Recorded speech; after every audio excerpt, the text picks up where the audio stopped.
Look at me, take a picture, it'll last longer. The mirror on the wall say I'm getting stronger. Ayo, the mirror don't lie. Ayo, the mirror don't lie. Look at me, take a picture, it'll last longer. The mirror on the wall say I'm getting stronger. Ayo, the mirror don't lie. If you want the truth, don't close your eyes. We got our back against the wall, we gotta fight back. I need a theme song, this the right track. I ain't got no cape or no superpowers, just confidence and self-esteem, the world is ours.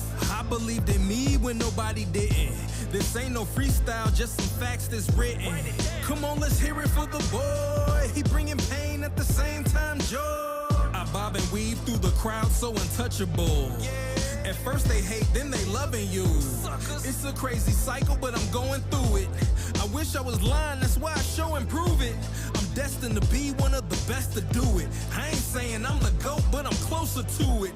I should get a statue in the front yard. Man, I'm shooting up my stats like a shooting guard. Look at me, take a picture, it'll last longer.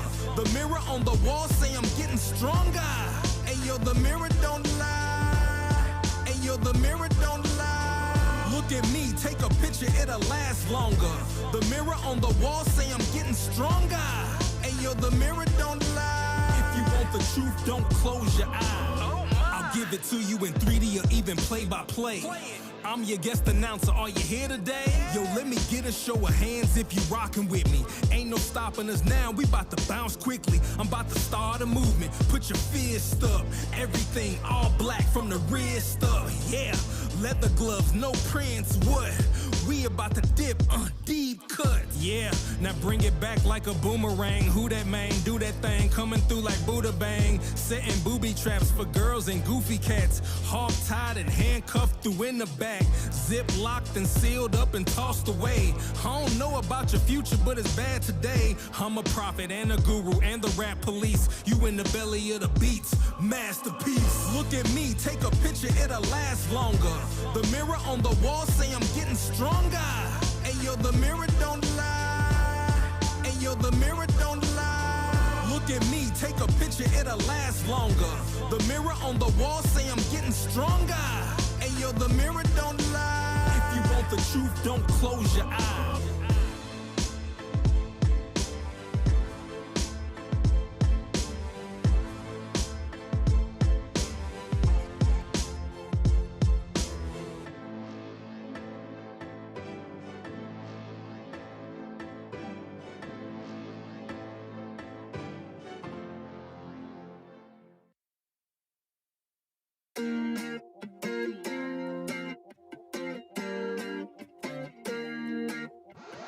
I feel like I'm afraid to say how I feel, to know I let you down. These late nights turn to days, don't wanna let you down. With each breath we give away, it'll never be the same. I'm chasing somebody who won't ever ease the pain, but I don't want half of your heart, heart, heart. You can have it back if it's only half of your heart.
Your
There we go. Hi everyone, may the 4th be with you. This is system build number 26. I'm dressed as obviously Obi-Wan. It's a little bit uncomfortable. I'm going to be emitting. This may not stay on the whole stream. It is itchy. I'm dealing with it for right now. So this is system build number 26, and this is with a graphic card as well as a decent high-end processor, well, at least an i3 processor. We are going to go over the parts, go over the builds, and then hopefully I will have everything in place. I'm gonna probably have to change because this is itching and I don't think we'll be able to work. But let's go to the overtop. Thank you for telling me it looks good. This took way too long to put on. And yes, I had to put a shirt on because like this does not actually like fit correctly. So, you know, it's cool. Maybe next time I'll make it look a little bit better. All right, let's go to the overhead. And let's go over some parts. Let's bring this big so I can see what I'm doing. All right, so this build, we're going to have a few different parts. We're going to obviously have the graphic card, which is a MSI Ventus 2 6GB 3050, a Crucial 500GB P3 Plus. RAM is Vengeance 2x8 16GB 3600 megahertz. Corsair for the power supply, it's going to be a Corsair CX550. I'm going to move this stuff around a little bit. 550, I'm going to put this over here. Corsair, it's really glary. CX550 ATX power supply, as well as Intel Core i3 3100F. Motherboard is an H16M S2H V2 DDR4. This is a very long name for no reason. All right. I'm gonna quickly probably change out of this thing because it is staticky, it is itchy. So give me like 2 seconds and let me just quickly take this off so we can actually get to real work and get things done. Let me switch you guys over to another screen and put the music back on for a minute.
Okay, I'm back. Sorry about that little delay. All right, we're gonna start with building, back into normal clothing. That's so much better. I'm not itchy, I'm not going crazy. Maybe next time I'll figure out better clothing. Let's go, move on. Let's get the motherboard out. We're going to go from the motherboard. We're going to build up from the board up. We're going to take the, it comes with an SSD SATA cables. We're going to put that to the side. We're going to just take out the motherboard. And below the box, we also have the I/O shield, dreaded I/O shield. We can put that up to the side. And I'm going to build on top of the box. So we use the box as a little bit of a layer to build off of. Hey Kush, how you doing?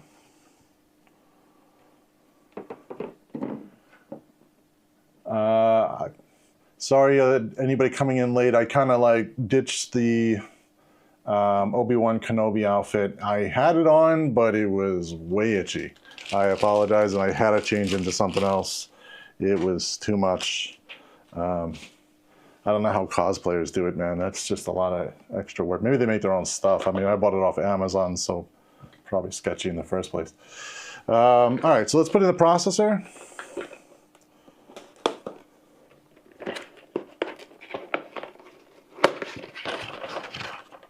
This is kind of the same build as yesterday. Not much has really changed on it.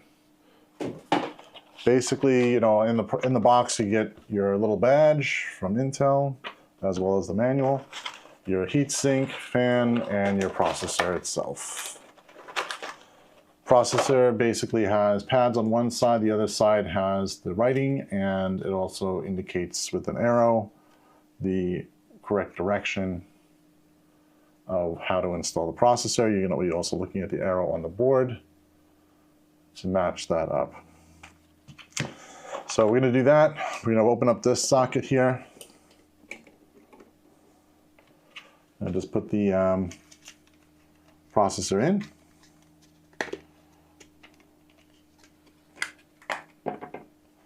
Again, matching up the arrow to the arrow specifically. Drop it in place, close it down, and that will pop off. The loop cover will pop off. Close this down all the way, push it down in place. Now, for the heatsink and fan, the heatsink and fan already has pre-applied thermal paste, but if you do not have thermal paste, you'll want to obviously put a proper, you would want to clean this off and then put proper thermal paste on. You want to make sure that you do not mix thermal pastes because they are pretty bad to do that for. You should always use something that's very consistent, the same paste all the way throughout. Now we're going to line this up with these holes down here on the board. So we're going to line up to each section. And we're just going to plop the fan down. Push on opposite corners. Same thing, opposite corners, until they click in place. To make sure and verify that it's in place, you can flip it over and make sure that the little plastic stand-ups are all the way through. Oops. All the way through the board. If they are, then you know it's been mounted down and you're ready to go. All right, next thing you're going to do is you're going to connect the CPU fan, which is this 4-pin connector, which is all the way located at the top. You'll see it has grooves. These grooves match up with the grooves that are on the opposite side of the connector. I'm going to open up the things for RAM. We're going to put the RAM in next. By the way, most of this doesn't have to be in this order. You can kind of go out of order. But if you do go out of order, you just need to make sure to probably do all of this before you get in the case would be the easiest route. Okay, in the RAM, you just basically have 2 sticks here. The sticks do have this little plastic cover. Just make sure to take the plastic cover off. You don't want that melting. Has a little notch. The notch will line up with this notch on the board. So you're going to turn it that direction. Hopefully I have it right this time. Never get it right the first time. Nope. That was the other way. There we go.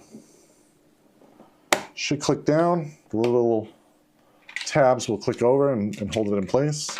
Repeat the step with the second RAM.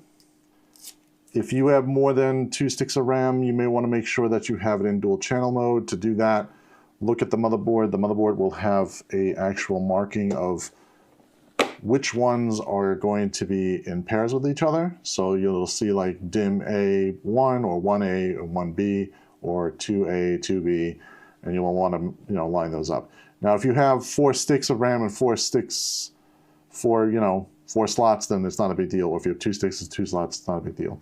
You don't need to really do much. You can just populate the RAM without having to deal with it. If you're on DDR5, you could still do dual channel mode, but it's not really as necessary. So if you make a mistake, it's not going to hinder your performance that much, but it will still hinder your performance a little. So it's probably best off to just do it right. I can't get this cable in there today. Why don't you want to go? Just going to do a little bit of cable management by putting this little cable down underneath here and out of the way. Do not do that with a knife, probably. I'm going to do the side of the blade. There we go. Plastic. Just clean up the plastics. Get the plastic in the box out of the way. Put that for recycle. Okay. Next, we have the hard drive. This sideways. That's kind of close. Good. Hard drive. We're using an NVMe drive. It's a Crucial P3 Plus, 500 gigabyte, 4700 megabytes per second writes. Let's open up this.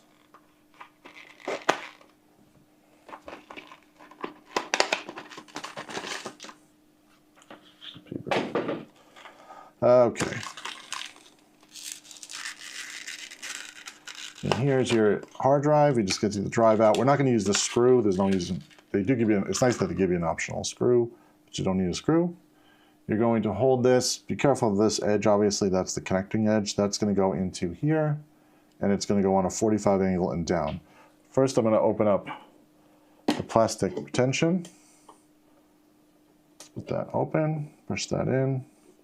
Bring down the plastic. Bring it down to the plastic retention. Push it back in, and it should hold down the NVMe in place. Below the NVMe, there should be a little bit of space. That is normal. Just leave it. Let me open up the graphic card because we want to put the graphic card in. So I'm just going to pop that open so it's ready for accepting the graphic card.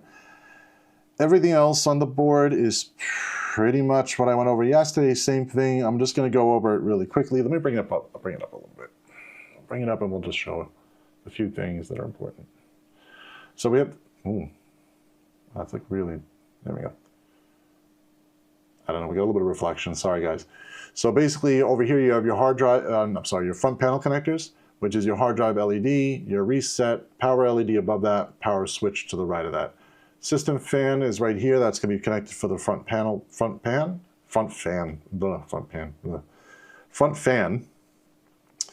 On the left side you got USB 1, USB 2, these are both the same, you can plug it into either one of those. Love the PS3S and P3S and the P3 Plus drives. Somehow maintaining very good prices despite SSD. Yes, the Crucial has got that drive down pretty decently in price. So it is one of the lesser expensive drives right now at the current time. The write speeds are pretty good. They do have a little higher end drive for like 5,000, I think, megabytes per second or something like that. But again, this system probably doesn't need that, but if you're like doing anything with a lot of loading, you may want to do that. TPM module we already have built into the processor. We won't use that. LED-C is just for any type of lights or things like that. COM is just for communications port. That's basically like your serial port. And then on the left side, your front audio connector, which is for front audio for like your speaker in, microphone in on the front of the case. Anything else that you're going to really need to know is over on the right side here, which is your USB 3.2 connection for your front panel.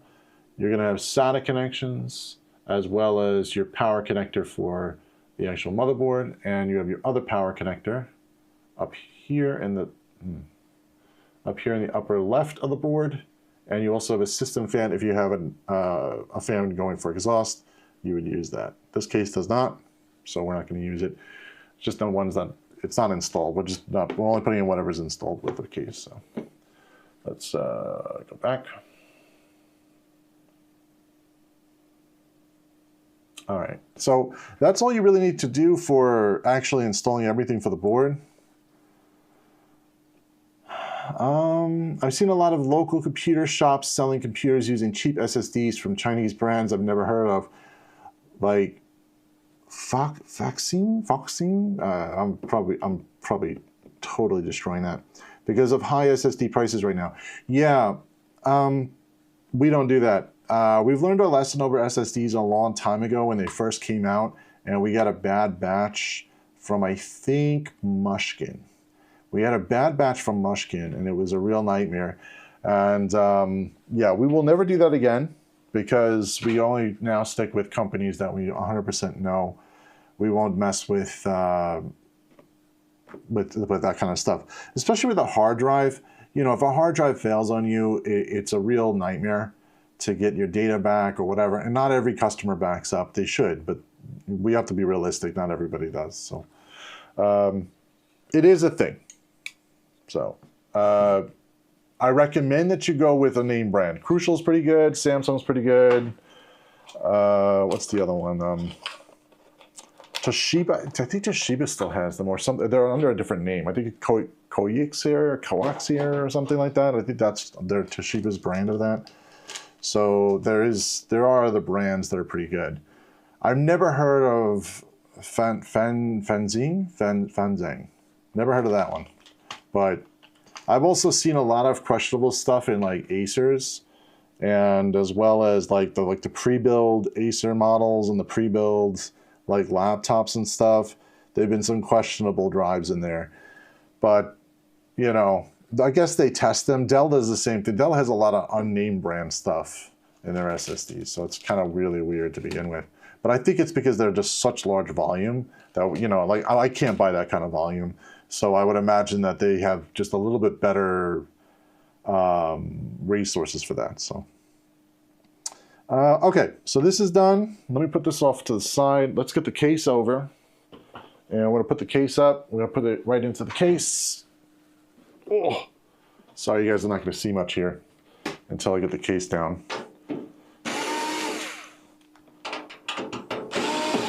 When you're building, you want to make sure that your side panels don't get scratched up.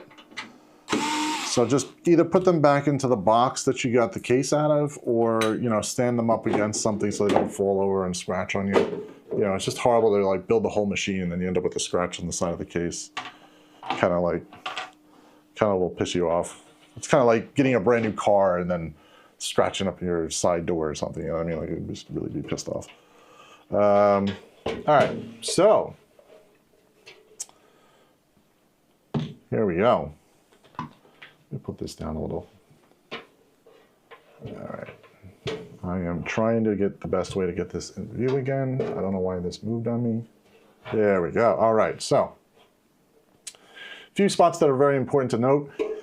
Power supply is going to go up here. Motherboard's going to go here. I/O shield here within this little square area. And you're going to be putting your hard drives here if you have any external hard drives, like you have a 2.5 inch or a 3.5 inch drive.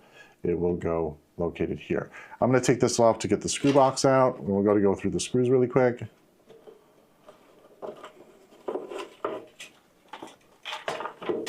Every case has a screw box or some sort of amount of setup or screw bag set of screws that come with it. You know, if you're unsure about which screw goes where, take the extra effort. Try to, you know, like especially the motherboard standoffs, you may want to make sure that you get the right screw for that at least. And you can always take the motherboard standoff before you put in the case and screw it into the actual standoff to see if it fits. If it's, you know, stripping the screw, then obviously you got the wrong thing. It came with some stupid wire ties that were horrible, so I just tossed those. But what does come in here, we do get a nice bag of screws and standoffs.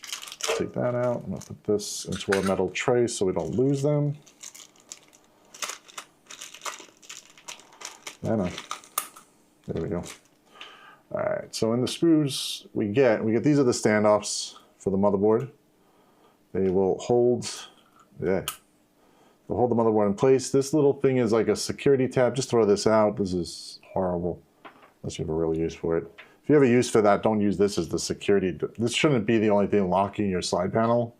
You should probably use like a Kensington lock or something like that. You know, if you're really worried, you know, don't use that. That will just come off the case anyway. They'll just jab you later when you go to try to take the side panel off. So this is the motherboard standoff. When you have a motherboard standoff, you can actually take a screw and put that in there and just see if it fits. You know, if it fits perfectly, then you know which one it is. But I'm going to show you guys all the screws anyway, just for this case. But if you have a different case, you would do the same thing. I'm just going to take these out. Off camera, sorry. There we go. And I picked up the knife. There we go. Okay. So there's a lot of screws. The screws that you want to be looking for, a few are very quickly identifiable. The ones for the motherboard are this type. Yeah. You know what? Let's go close. This is really small. So motherboard screw type, it's a little bit thicker than the other ones. Rounded head type on the top, and it's a Phillips.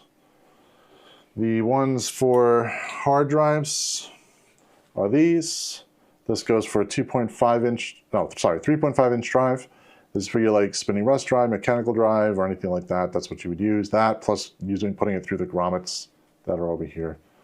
That's what you would use that for, the plastic grommets, so it lowers the amount of sound that it makes. Everything else, you got these are small, very small, very thin thread screws. These are still machine thread. They're all machine thread screws. They should be like that. It should be still Phillips on that side, but it has a rounded circular disc around it. These are for like your CD-ROM or for your 2.5 inch drives, which will use the little holes that are on here. 2.5 inch drives are like your SSD drives. Some people add them. I mean, this machine will probably not use it, but in the future, like mostly what we usually use those on at the current time are mostly NAS.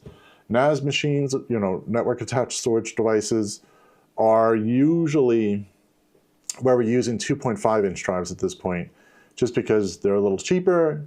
You don't really need all the speed because it's only accessible over the network. And if you only have a certain amount of employees accessing the drive, it really doesn't matter. Speed-wise, it really doesn't matter. So save the money and just get more space. So I'm going to take we're going to take this little bracket out really quick because it's going to get in our way.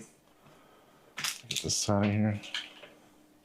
So it comes out with 3 screws, 2 on top, 1 on bottom. And by bottom, I mean underneath the system.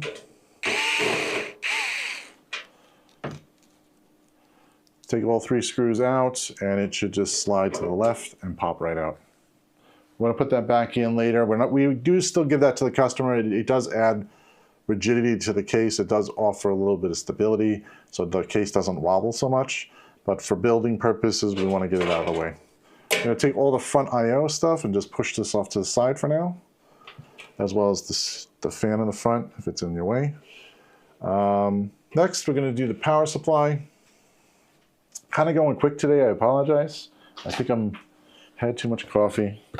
But anyways, let's open up this. Let's open up the power supply. Let's get going on that. You guys need to stop me or anything during the whole build. Let me know if you guys want me to go back through something. Take this off. Garbage. There we go. All right, what comes in the box is just a manual to start with, which we're going to put off to the side. Power cord, which is going to go to the customer or for your plugging in if it's your machine. Silicon packet, nothing exciting, throw that out. Let's get that out of the way, and we've got power supply itself. And we have the screws for the power supply as well. So leave that there. Put the box off to the side. The ones for the power supply will say PSU on it. So it says for PSU. Just use the ones that are for the power supply from the power supply. You can use the ones from the case. The case does offer the same ones just in case you lose those screws.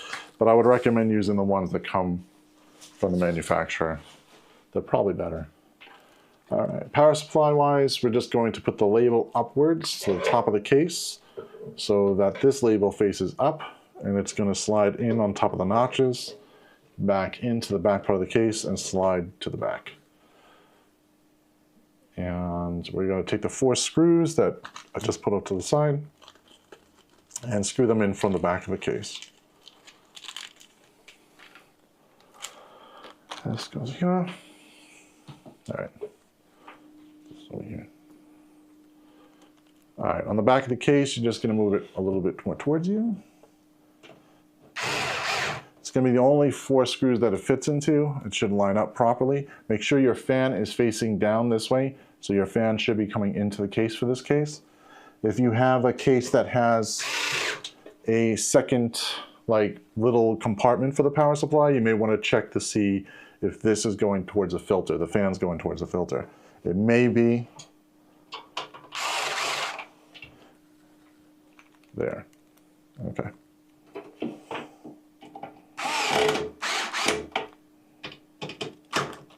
Okay, just make sure it's all tight.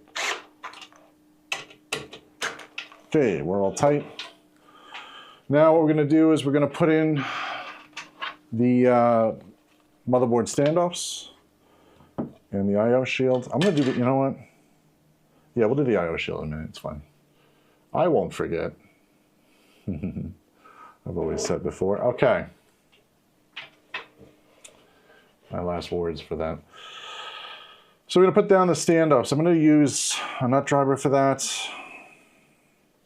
But you can just use a regular pair of pliers if you want, or just your hand and screw it in. It's just that this is a little easier with a nut driver. So I'm just going to take that and line it up against all the holes that are here. This board is exactly the same board and case from yesterday, so it's the same 6 holes that are here. And we're just going to put them in one at a time, repeat the steps. Make sure they're nicely down, you know, make sure they're not cross-threaded. Make sure it's also down with a not good enough twist so they don't come back up. If they come back up, it's not the end of the world, but you're going to have a hard time getting that off of the motherboard later because it's going to come up with the board. And you're going to have a screw through the board, and you're going to have this thing on the opposite side of the board. And having a standoff on the opposite side of the board, it's not impossible to get off, but you're going to need like a screwdriver and a pair of pliers to get it off usually, because you're not going to be able to hold it to get that tension off. So it's a real pain if you ever have to do that. Most of the time you probably just want to put the board down and you won't have to do anything after that.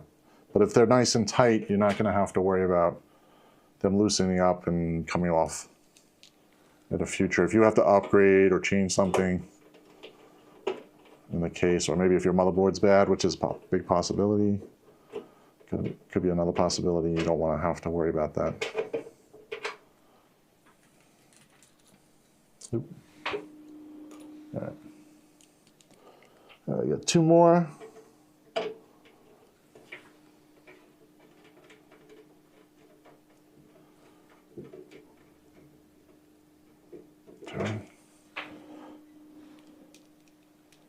Then we're going to work on the I/O shield and put the motherboard in next.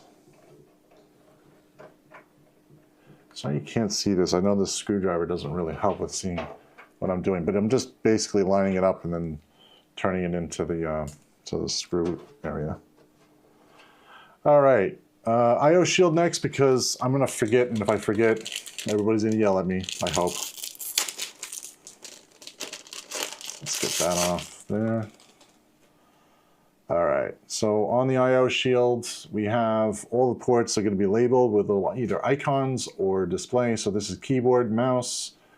That's for PS2 ports. I don't know anybody that actually has PS2 ports anymore, but if you do, you can use that there.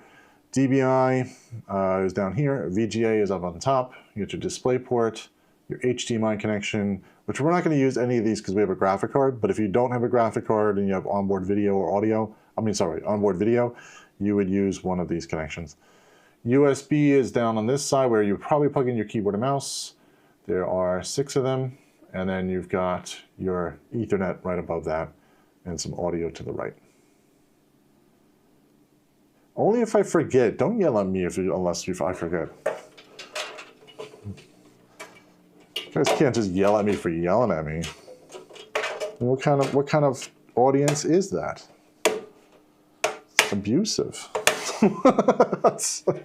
Just kidding. You guys would never do that to me.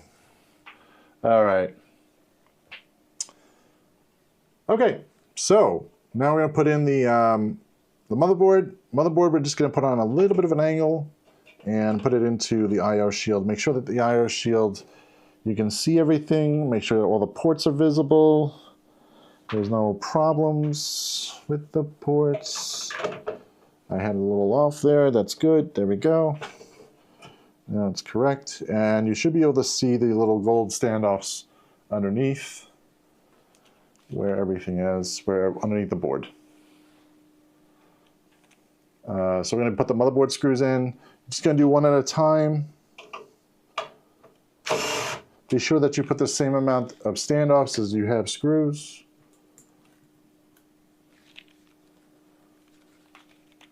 Oh, that's blurry. There we go. Fine.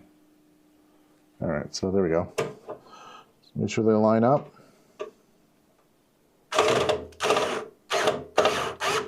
Go. It'd be nice if the screws were like multicolored, so at least you can like tell what the differences are. But they want to make them all black, you know, so everything needs to fit the same color scheme.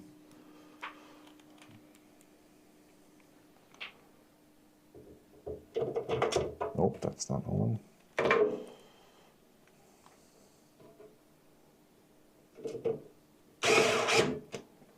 And this one is a little bit off. There you go.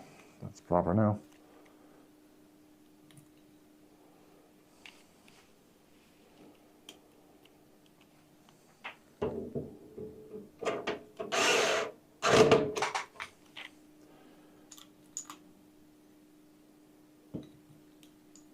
Okay.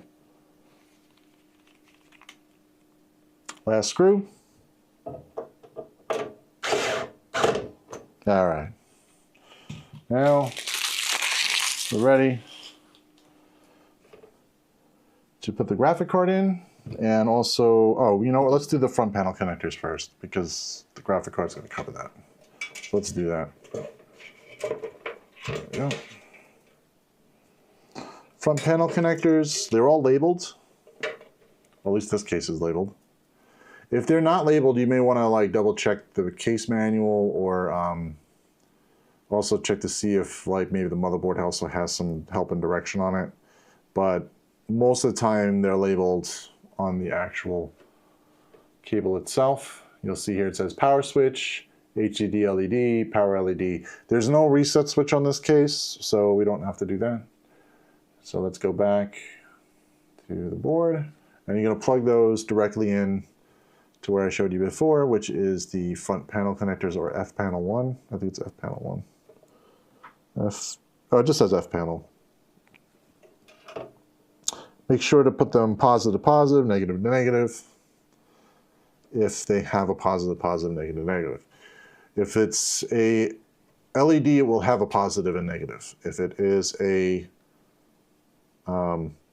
if it's a switch or something, it will not have a positive, negative. It doesn't matter, but only the LEDs require to be positive and negative, so they light up properly. Don't worry if it doesn't light up, then you just need to flip it over because you have it the wrong way. So take the connection out and just reconnect it. It's not going to hurt anything by doing that, but you also don't want it leaving it running like that. You want to make sure to correct it. Just in case. Some boards have a lot more power going through them, so it's a little dangerous sometimes, but I've not had anything blow up on me having it incorrect. It's just annoying also to not see a light working when it should. So USB 3.0, it has a blue connector like this. It has a little notch on it. The notch only goes one way, and it goes into the port that I showed you before. It should just pop in very gently. Same thing for USB 2.0. It has a little knockout, so the knockout basically is the same direction on the board. You would just follow it and plug it in. Same thing for front audio connector. It has a different knockout, so it's, you just line those up and plug it in. After those are all plugged in, you can also do the system fan. Let me get that out of the way, and then we're going to tie some stuff down, and then we'll do the power supply next. There we go. Whoop. Untwist, untwist. And let's see here, this way. There we go. We're gonna need some cable ties. So we're gonna cable tie this up. Let me grab some cable ties. Cable ties. All right, I'm gonna use some white ones. I'm all out of black. I usually order black. Gotta check. I check the warehouse and see if we got black. Maybe I didn't order them. That's a possibility, knowing me. All right, so let's get the cables all straightened out up here. I'm just gonna push them all the way up to the upper right to keep them up and out of the way. You really want to just avoid fans, is really what this is all about. Again, cable management is up to you. You don't have to go totally crazy with it, but if a cable hits a fan, you should not be running it with the fan. Keep hitting the, it'll eventually shred down the cable, and that would be a really bad day for you. So please don't do that. Make sure that, if you hear like a really weird rubbing sound of like the fan rubbing against the cable, then you want to make sure to shut the machine off. Maybe tie up one or two of the cables to kind of get it away from whatever fan it was touching. That's also another reason why we kind of keep the case open when we do our first boot. We could easily quickly take a look and see if any fans are being touched, or you can do your last quick checks to see if anything is out of place and to correct it as soon as possible. All right, this is gonna go that way, so yeah, we'll tie after that.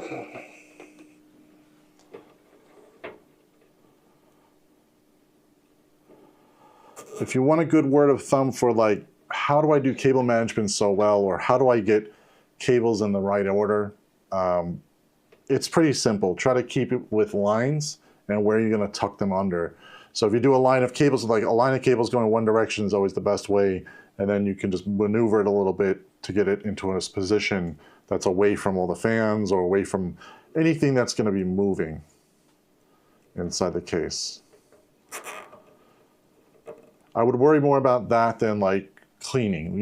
Cleaning is gonna be secondary because it will follow anyway. Like all your dust is not gonna land on things that are combined together. It's gonna be a little harder for it to land on or clean, Again, just be very careful to just clip everything, not the cables. Make sure to just clip the tails off. Don't want to leave the tails on. The tails, if you leave them on, you can. It's not gonna really affect anything except for the fact that it's gonna make your cables longer then, because then you have to avoid all the tails from all the fans. So it's just better off to cut them off and get them out of the way. Push down. I'm going to do the same thing we did yesterday, which is just a lower position underneath this fan to kind of get it in and out of the way. I might still need, I'm going to need another cable tie on that one. After I got it positioned though, I noticed that this is a little loose down here. This is a little loose down here, so I'm going to just tie that up a little bit, just because the graphic card is going to go into this position here. So when it goes here, I don't want that fan getting in the way of it. So I'm just going to give it a quick little tie, a little extra, if I can get it. There we go. Is this overkill? Probably. I just don't really want to have to do it twice. That's pretty much what it comes down to. Get your clippers, clip off the tail. All right. Beautiful. All right, graphic card can go next, or we could do power supply. I'm going to do power supply just because it's easier, since these are kind of up here and out of the way. We'll just do it really quick, and then we'll put the graphic card in. Do not use these metal ties. I've told everybody how much that these are like basically, you know, they're horrible to leave in the system. You want to definitely avoid that. Unlucky Domino says, how much you spend? You could look at the, I think I have all the links in the description. Unlucky Domino, if you don't notice and don't see them down there, let me know. I'll definitely make sure we post them after stream. But they should be definitely in the description, all the parts. So you can put those, I think it's all Newegg that I listed down there this time around. So you could also do a price comparison, maybe on, you know, PC Part Picker, or you can go to like Micro Center or something like that and get a decent price. If you have a Micro Center near you, some people do, some people don't. All right, so let's do the power supply.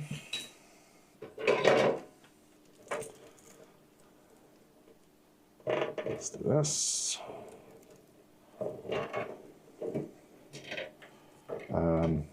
Yeah, getting this out is, it's all tangled up here.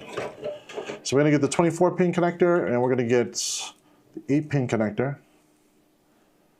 The links are there. Okay, great. Thanks. Thanks for confirming, by the way. Appreciate that. So your 24-pin is right here. This goes directly down to the board on this connector here. There's a little ledge there that's going to clip onto this little clip here, and you're going to hear a click. See that.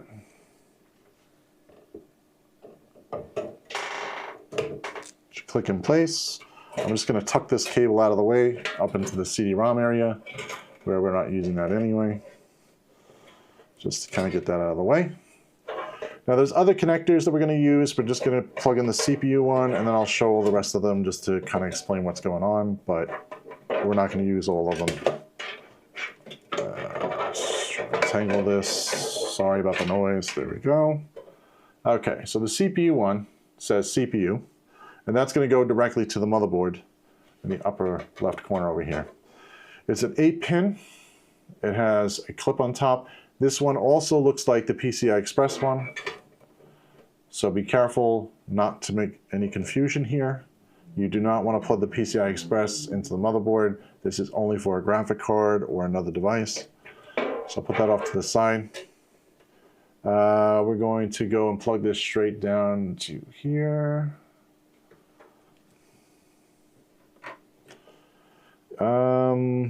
Unlucky Domino says, you went for 3600 megahertz DDR4. Yes. The Corsair Vengeance 3600. Yes, that's correct. Plug it in, should clip, and then you're going to push this out this way.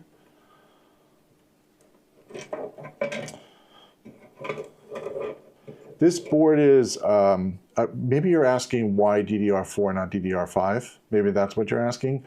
DDR5 right now, we don't need it for this system. The chipset for this motherboard is a little less expensive by going DDR4 at the current time.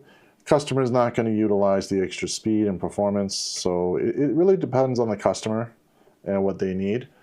In your case scenario, yeah, if you want to go with DDR5, if you want the newest of the newest, then yeah, you would go DDR5 instead. But you would choose a different board also. All right, so this is PC. Oh, you can't see anything. So here we go.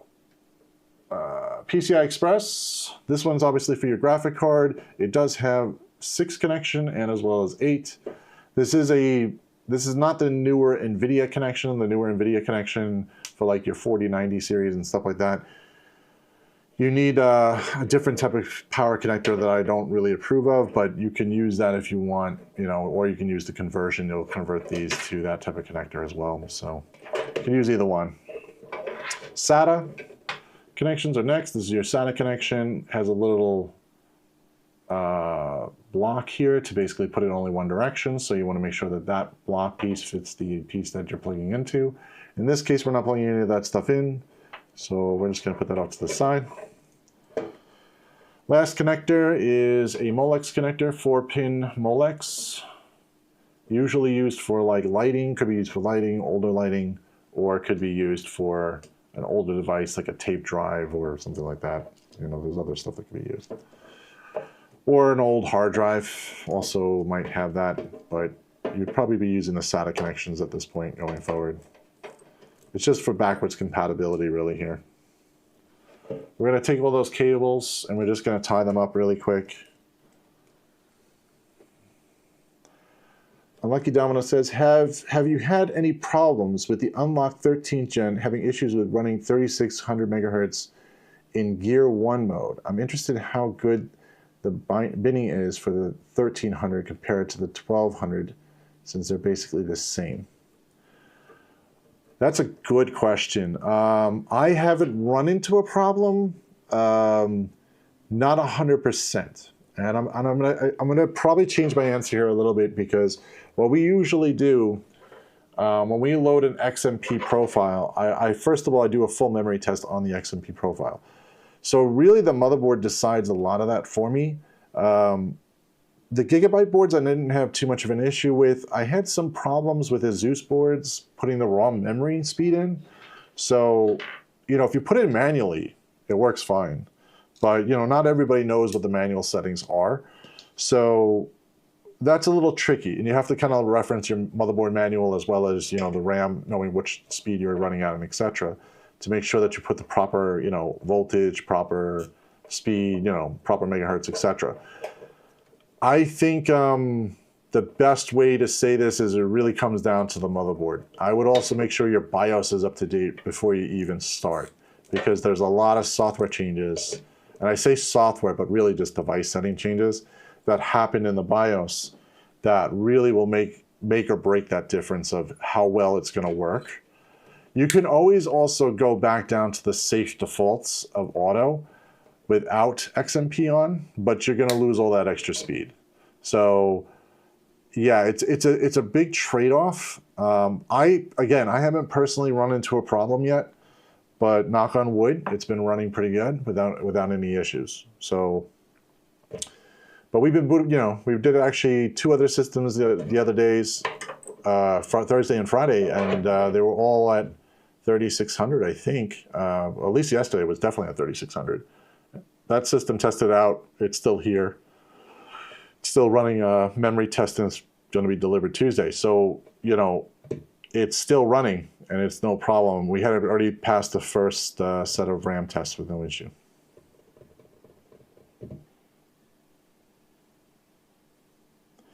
Only reason why I ask because the speeds above 32 to 3400 usually forces the CPU into Gear 2, which kills the memory latency. But I've seen lucky non-K chips do 3600 in Gear 1. I don't know if this is a K processor. Hold on a second. I don't think it is. This is not. This is probably. This is an i3. I doubt it. No, this is an F processor. Maybe that is the difference. We usually don't do overclocking on the processor. So, you know, we do mostly business machines, not gaming. But even gaming, pushing overclocking to me is kind of like you're pushing the boundaries to what you really need to be doing. But yeah, you might be addressing something there. Maybe, yeah, it's not in case I might not be able to, yeah, it probably does Gear 1 only, yeah. It doesn't really push the memory to the nth degree. I guess this really comes down to getting that little bit of extra performance over the stability of the system, I think. So I would probably go with more stability just because we run more business applications. But if you're gaming or if you don't have to worry about it crashing, yeah, I would say go for the extra, you know, go for the extra performance, even if it might be a little bit more buggy, you know, until the BIOS is up to date or until the drivers are up to date. So I say drivers, I mean the BIOS itself. But yeah, we don't really push that area though. It's a good question though, and I think might be worth a test if we have anybody that has a K processor coming in through the door. but I'm probably going to doubt that anybody's going to. We usually don't sell out a K processor for that reason, because it's really about stability here more than, you know, more than overclocking it. You may want to check out an overclocking channel for that and see if you can get a really good answer, because a lot of people do, you know, just only overclocking, and it's a whole extra process. I've tried it with my own processors, not with a customer. You know, customers really don't really ask for it because they're really just more worried about price to performance and extra wattage power and too much power usage when it's idle. You know, they're more concerned with other things. But I've tried it with my other processors on my own machines. I didn't like the stability of it. I always felt like it was kind of like I got it to work, but it was just very barely got it to work kind of thing, instead of, you know, being like it's always constantly working. You know, it was always constantly having a problem is more of my issues. All right, so graphic card. Let me get to the graphic card. So a graphic card, I've been taking out this out of the box. I'm not even explaining anything. So basically taking out the graphic card, I'm going to take out the plastic pieces out of this before we install. Okay. Graphic card is an MSI. It's a 3050. So it's not the highest end, of course. It's kind of more the lower end. It comes with all these little plastic plugs. I just take these out for right now. We put them back in when we deliver the system to the customer, because it does cover out the dust, keeps the dust out of the connectors. It does help a little bit. Plus the PCI Express slot cover is also on there, so you want to take that off gently. You don't want to scratch that, so be very careful. And you're going to put it into the slot that is right here down on the board. Ooh, can't see. Darn manual focus. There we go. All right, so here on the board is where you're going to put down the GPU, and you make sure that the lock is on the open position, which it is. And we're just going to put the graphic card straight into the slot without breaking anything, hopefully. This case is a little misaligned. Sorry, guys. I'm going to have to see what I'm doing here. There we go. Get it in place. Then once it's in place, you're ready to push it down. It's going to click into place. You'll hear you'll see this little piece come right up and lock into place. If you need to take the graphic card out, you must unlock this portion before by pushing it down. It'll pull the card up for you. If you don't do that, you will end up hurting your graphic card or the slot. Either one, probably more the slot than the graphic card. I'm going to put the two screws in to the front part of the case. It's going to hold it in place. If you're installing a longer graphic card, this graphic card is very small. It doesn't even have a power connection. It's very small, very, very low power.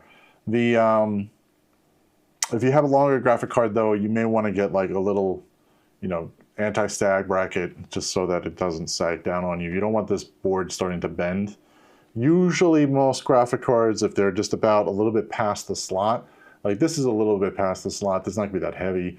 But if you go like further out, like down here, you're gonna see the card start to bend down in a bad position. You'll wanna put a little like anti-sag bracket or a little, you know, metal, like plastic post underneath it so it holds it up. And you wanna obviously put it on something that's not the fan. You wanna put it on an empty piece of the plastic shroud. That's on there, it's in. All right.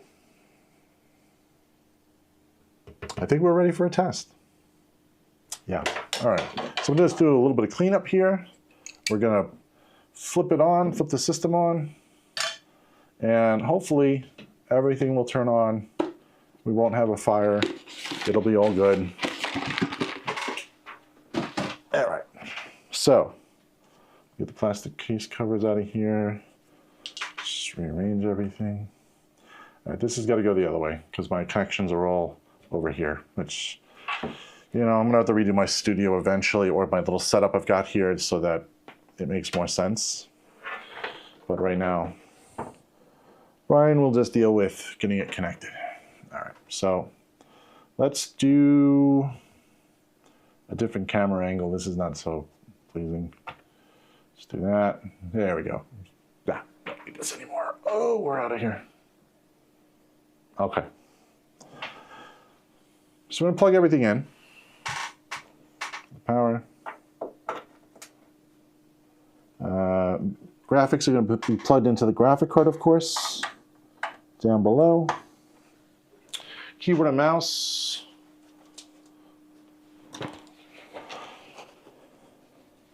All right, I'm just going to put that in.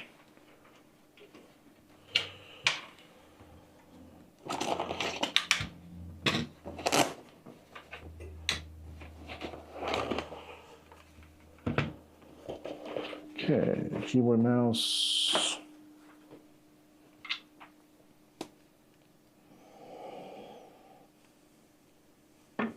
Sorry, it's going to take a second, guys.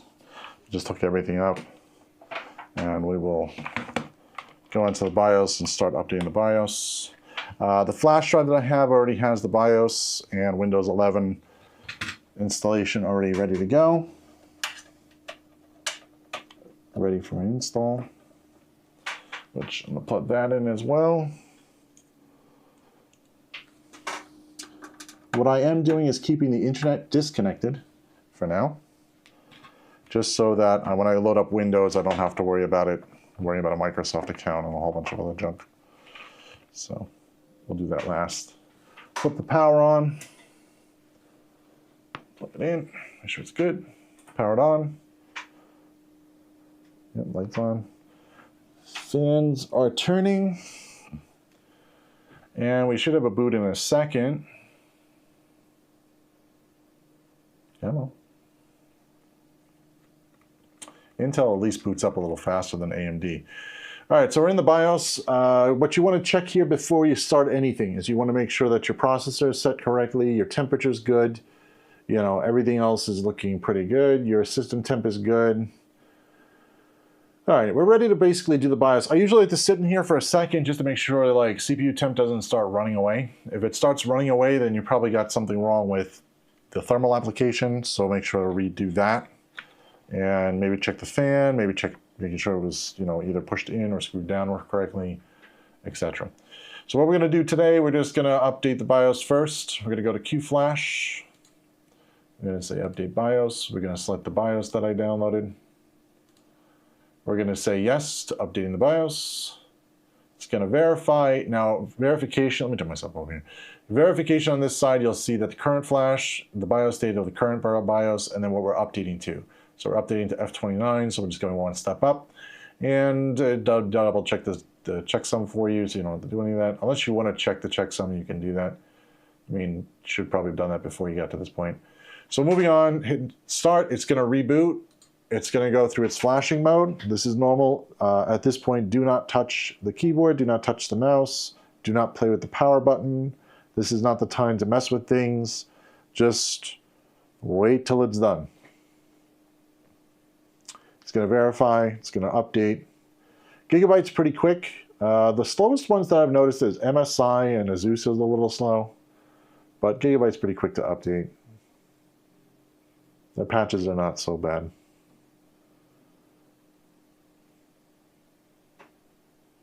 Let this go through, and then it's going to reboot again. We're going to go back into the BIOS again to go under and check to make sure that all the settings are correct. We're going to go through XMP. We're going to go through making sure like we turn off things like serial port if you don't need them, you know, extra things that basically are not being utilized on the board. Some of that's optional. It'll still probably work without XMP if you don't want to have to overclock the memory. But if you paid for overclocking the memory, like if you paid for 3600 megahertz, you probably should set it up so at least you get that speed out of it. Plus the warranty doesn't matter on that. I don't think they dock you or anything on it for overclocking that. All right, we're on reboot. Now that we're rebooting,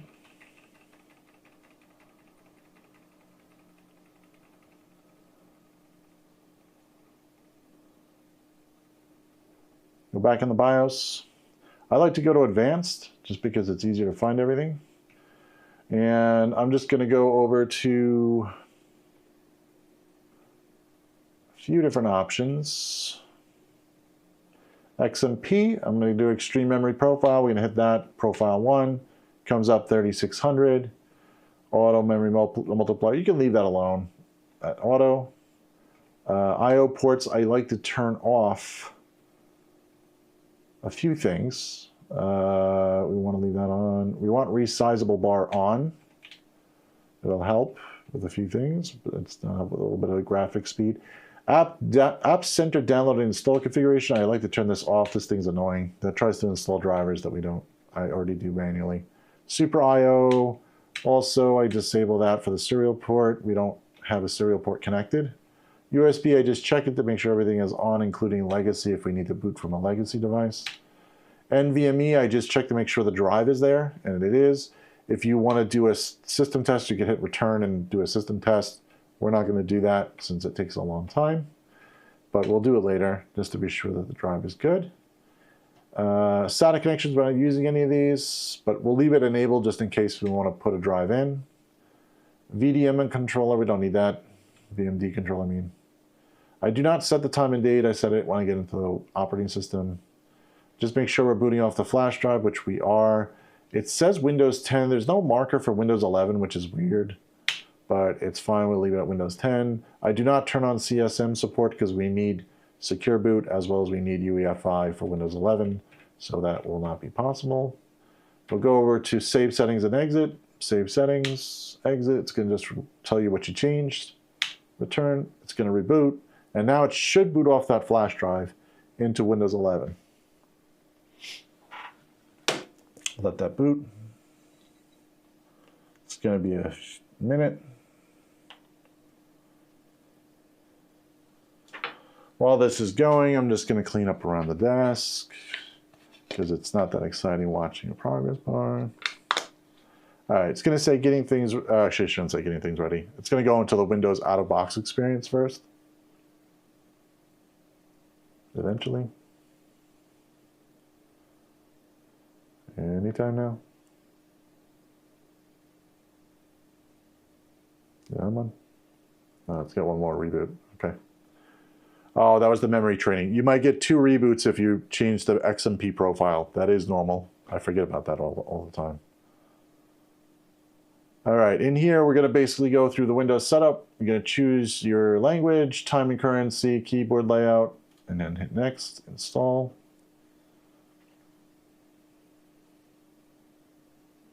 If you don't have a product key, I'm not going to put a product key in right now, but if you have one, you should enter it at the current time.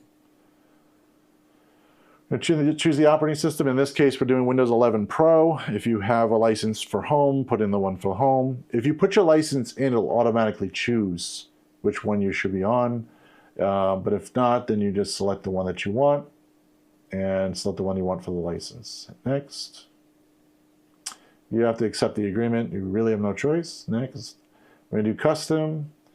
We're going to select the drive that you want to install to. If you have multiple drives, like a data drive, you may want to unplug it. But if you also want to create a partition right now, this is the time to do it. We're not going to create a partition. This customer wants everything as a C drive, so we're going to just do that. It's going to install all the files from the flash drive, and then it's going to do a reboot.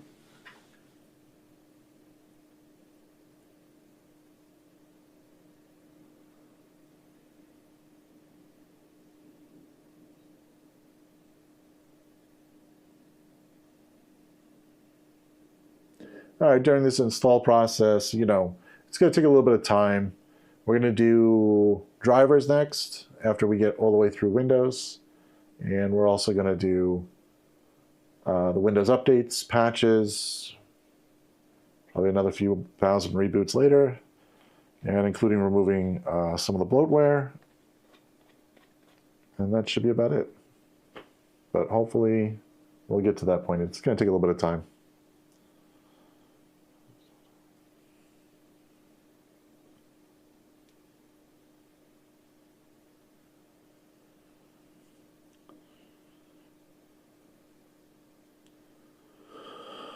All right, it's installing.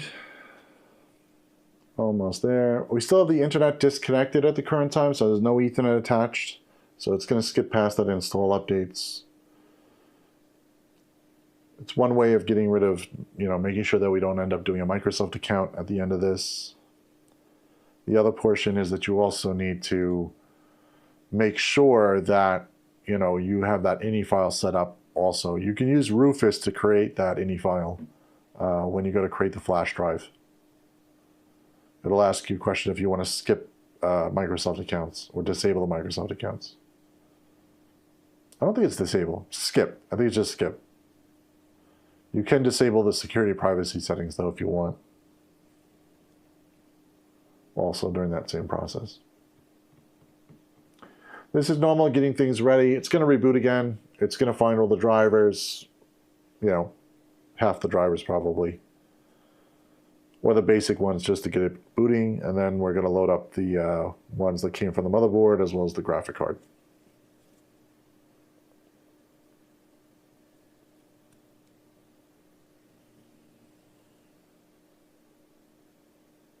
Get it ready.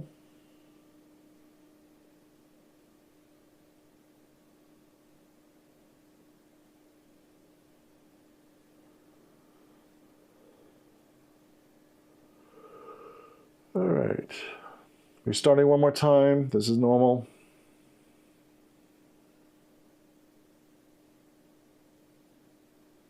What are the tests that I usually do off camera are like memory tests. That test takes a very long time to do. We did a video on memory testing just recently. If you guys are interested on how to make the flash drive and how to boot everything up, that video does explain how to test the memory and make sure the speeds are correct, etc.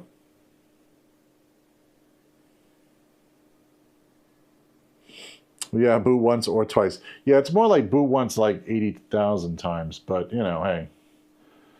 Choose your country, choose your keyboard, add your second keyboard if you have one. We're not going to connect to the internet, so I don't have internet. We're just going to lie. Continue with limited setup. That's fine. We're going to put in the local username. We're going to put B1 just for now. Hit next. Password. Choose a password. We're not going to put a password for right now just so we can boot quickly. Excuse me. It's going to go through its little motions here. Hi, getting things ready for you. This is typical. It'll take a few minutes. It's probably a lot more than a few minutes. All right.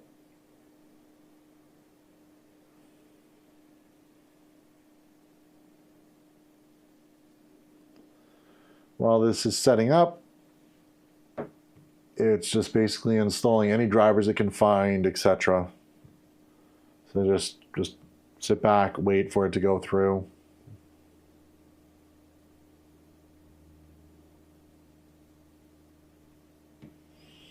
Yeah, Microsoft made it more polite sounding. I don't know. I think it doesn't really matter. I'd rather have a progress bar. I really hate when there's no progress bar and they just expect you to wait this long. Almost there. Yeah, thanks. All right, so everything's loaded up, and you'll notice all these icons are missing. That's normal because I don't have the internet connected. That's fine. We're going to do the drivers next. So on that flash drive that I have all the drivers loaded. So we're just going to take the B1 folder here, put this down to the main drive so it's a little easier and faster to install.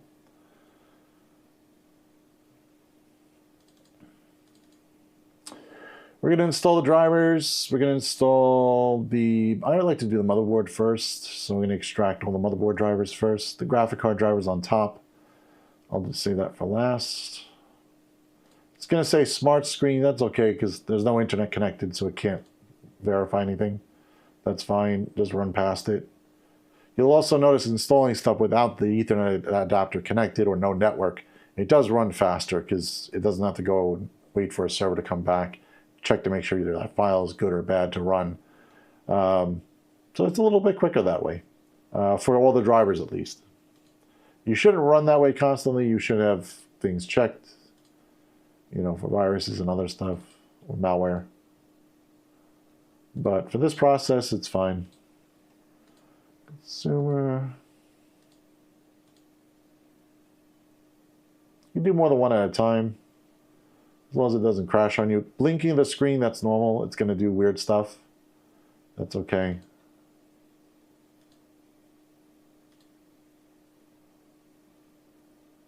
It's going to act a little funky until everything is basically loaded up. Again, next one, extract. By the way, you'll see that this has like a little bit more extra white in it. That happens to do with the capture device that I'm using here.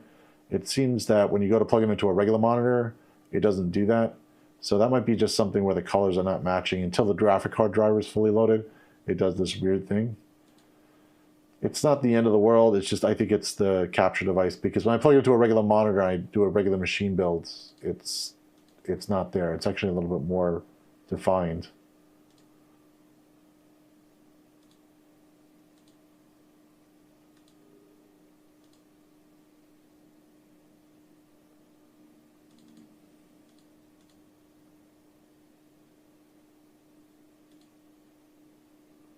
Okay.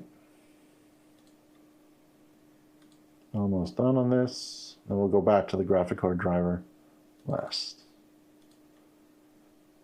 It may require a reboot before I do that. Let's see, the program installed correctly is fine. One or two of these may not go in because we disabled some features in the BIOS. So it may not be used. That's okay though. It'll tell you it's not used or it's off.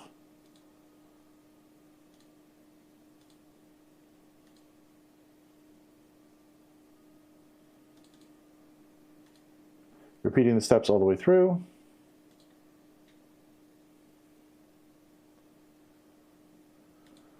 Yeah, this one's not used. Okay. This one's finishing up. It's the LAN driver. I think that's fine.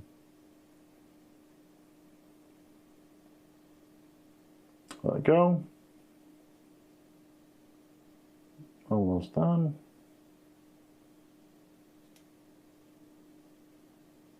All right, we don't have to wait for that one. We can install the graphic card. Actually, wait a minute, 1 second. We got to connect the internet for the graphic card to go. So we're going to have to connect the internet anyway. So let's connect the internet at this point. Let's make sure the Ethernet driver is working, the Ethernet card's working, our internet is working. Let's plug it in. I don't need the flash drive anymore.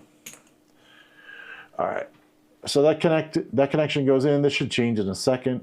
It's identifying. Okay, now you know you've got an internet connection. We can double click. The graphic card. I'm gonna run it. Install it. Close that. While this is going, I usually like to just double check the device manager, see how far off we are. Looks like everything went in, except for the graphic card, which we're putting in now. There's no other devices listed. Let's get this installed, then we're going to do Windows updates if it hasn't already started, and probably going to mess us up today, like usual. Microsoft loves to do that. You should also activate your Windows at some point. We're not going to do GeForce Experience for right now because we're going to log into that, but you should probably install that. Or as somebody else mentioned, yes, I think Kush mentioned this yesterday, there is an NVIDIA app that their version of their program that's going to replace GeForce eventually, but it's still in beta. So let's move on. Express, yes, that's fine. We're just going to install the driver for now.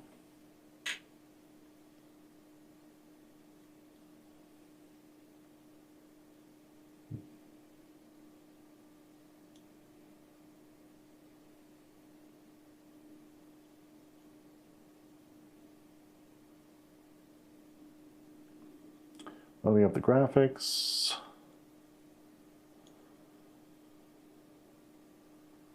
It's installing.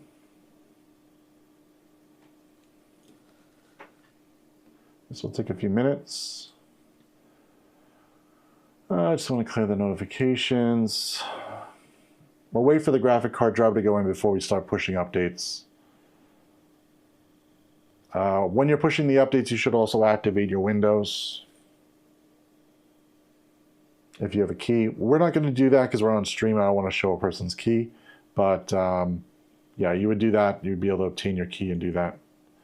Okay, it's going to blink the screen. That's normal. There it goes. It's finally finished. We're going to hit close on that. We're going to double check and see if it start updates. We're going to go to Start Settings.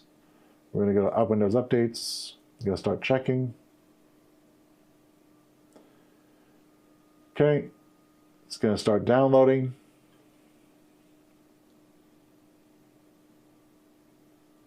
During this time while it's downloading and installing, I'm just going to check the advanced options to see if anything else came through. It says 2 available. So we're going to check that off as well. We can also check that one. That one's okay to do also. The Intel driver that they have.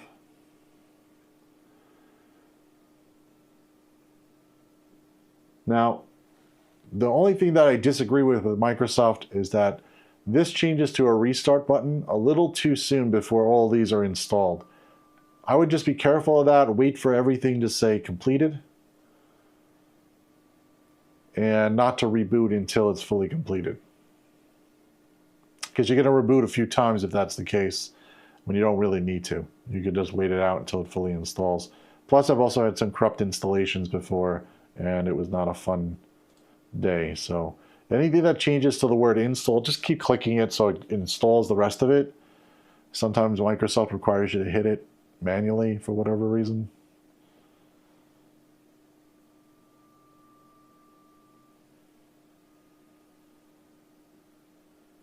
I wish Microsoft took a page out of like Google Android. Google Android, when you install apps on Android or update Android apps through the Play Store, it doesn't ask you to install all of them. You just hit install all and it just does it in the background. Like this should do the same thing. Like it should not have to ask you to click install again to install another application. Especially when I've already clicked install everything. But I guess, yeah, see like this just did this again. Change to this and I have to click this manually. It doesn't make any sense. All right, we're almost done. Last one, downloading. That's the big one. That's a cumulative update. It's going to take a little longer. Let that install. All right, while that's going, we're also going to change the power settings because that will make it a little faster. Let's go to large icons. Let's go to power options. Let's change this to high performance. If you're on a laptop, you probably might not want to do that. You want different settings for a laptop, maybe a little more conservative, because you're on batteries and stuff. This is not a. This is obviously a desktop. There's no need for that. Express state, those are okay. Display. Put 25 minutes. Why? That's okay. We don't need those for multimedia settings. All right, we're down to the last one.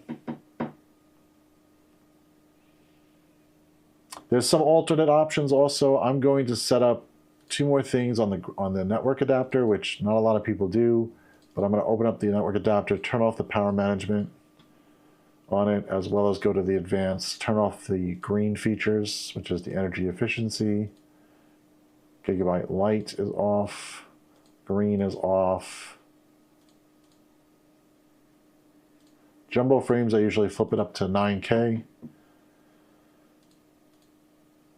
This, you have to make sure your switches provide that. Like some switches and routers don't offer 9K. Or if you're doing streaming and you have a very slow upload service, you may not want to do 9K. You may want to switch this down to disable to a 4K half.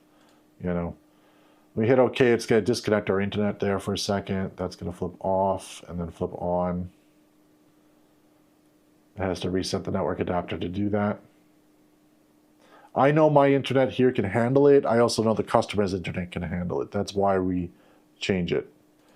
And we also, you do get a better performance at 9K if you're doing like 9K chunks instead of doing, you know, smaller or disabled options.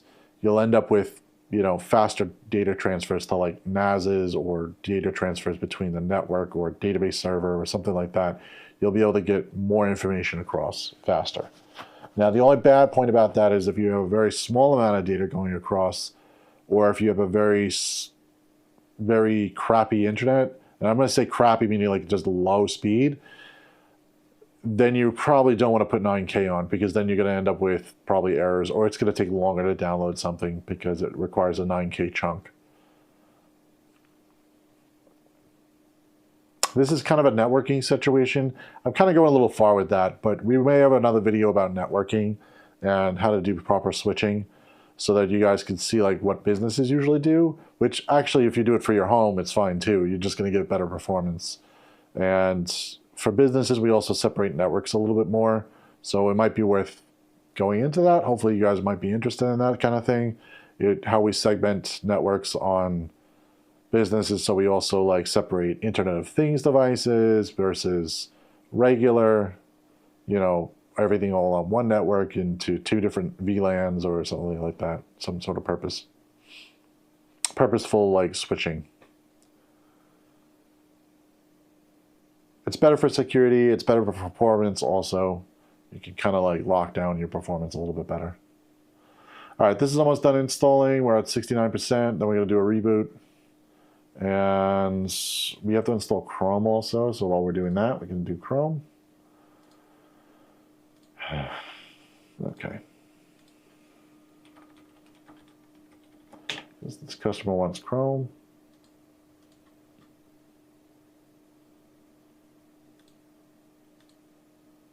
Where the hell did that one go?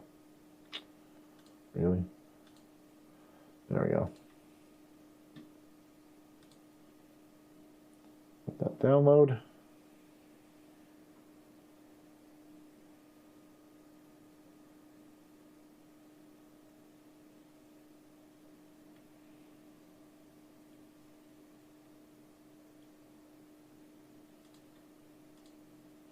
I'm going to set a default for them.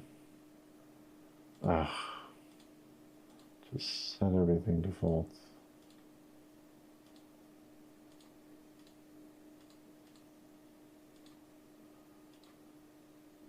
That one we don't have to worry about. That we don't have to worry about. Okay, so let's just double check the updates.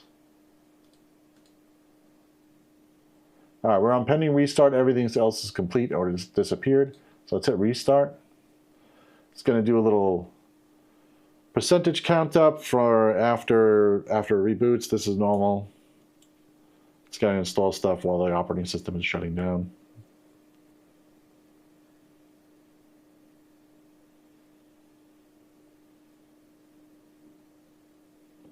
All right, while this goes. All right, only one more thing after this. We're just basically going to have to remove the Windows bloatware. So we're just going to run a quick script and to get rid of all that junk.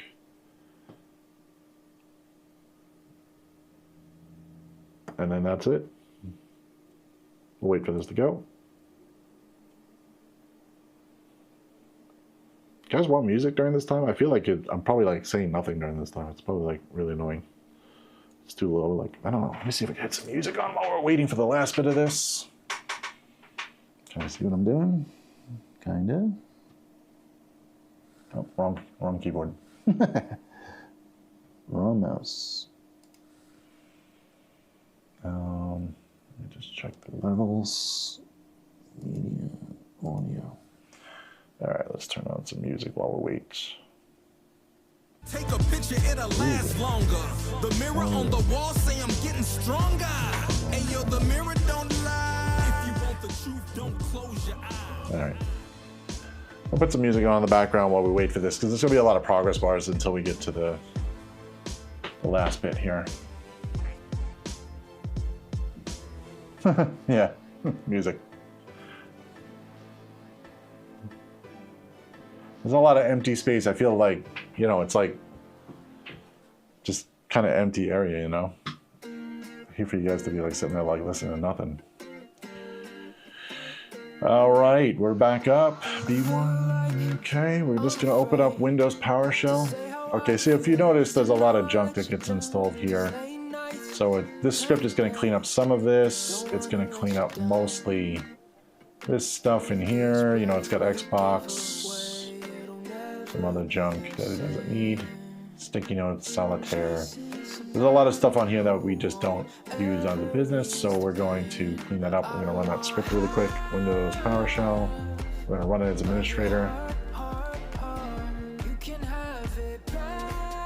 And we're going to go to B1, our Windows 11 bloatware removal folder. We're going to type out the directions. We're going to run the set execution policy remote signed. Close it. Yes. A. Everything. Ampersand remove our other bloatware, and it'll start doing its thing.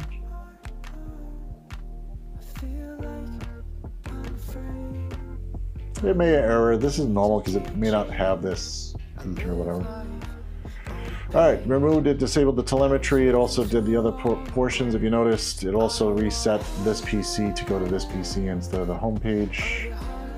It also removed some of this stuff. Did not get rid of Spotify, unfortunately, because it's not really installed. I mean, these are just really icons, but uninstall, unpin, this, unpin. And if you go to installed apps, you'll notice all the Xbox stuff is gone, Solitaire is gone. You know, it just gets rid of a lot of this stuff that we just, you know, waste space for business machines. So graphic cards is in, everything else looks like it's good to go. That's great. We're going to just run Windows Update one more time. Let's ask it to sign up for Microsoft account. We're also going to go back to System, and I want to go to Notifications. I hate this other feature that they have on this. These like show tips. Eventually it pops up with these annoying tips. So you just want to uncheck those. That's just Defender. Unpin that. We're going to just change.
Yeah, we only have the last update, but that's about it. So everything's installed, it's ready to go, and everything's been cleaned up. The system is ready to boot, ready to pretty much load up the rest of the software for the customer at this point. So it's going to take a little bit of time for that, but we're not going to stream that, of course. Let's switch back over. Pending restarting it, of course. Yeah. All right. So that's the stream for today. Thanks for everybody for joining us for system builds. We will have a Discord server coming up soon. I'm working on that probably either today or tomorrow to start working on getting the Discord server up. So just in case anybody has a build that they would like to discuss a little bit more, they can. And yeah, we'll have some more live streams coming up as well as some more tutorials and other stuff. So stay tuned for those, and we'll see you in the next one. Have a great day.